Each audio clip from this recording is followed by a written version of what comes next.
Un journaliste de CNN s'est rendu en Iran hier et décrit une situation étonnamment calme. Selon lui, la vie quotidienne suit son cours.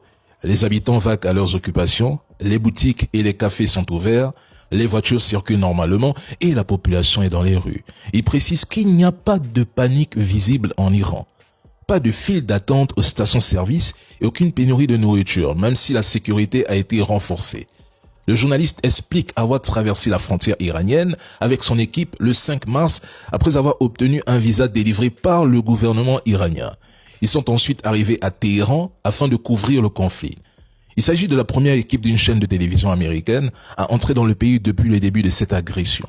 Mais à Washington, la réaction est immédiate et très critique. Le gouvernement américain accuse CNN et ses journalistes de relayer la propagande du régime iranien au motif que les images diffusées montrent une vie quotidienne relativement normale malgré les frappes.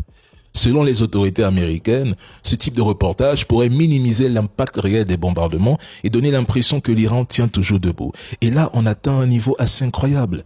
Certains médias voudraient faire croire que l'Iran serait plongé dans le chaos total, au bord de l'effondrement, avec un pays dévasté par les frappes. Pourtant, dans le reportage disponible, les images montrent exactement l'inverse.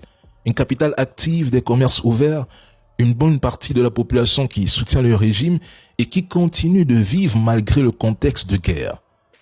Faites attention à ce que les médias occidentaux vous montrent.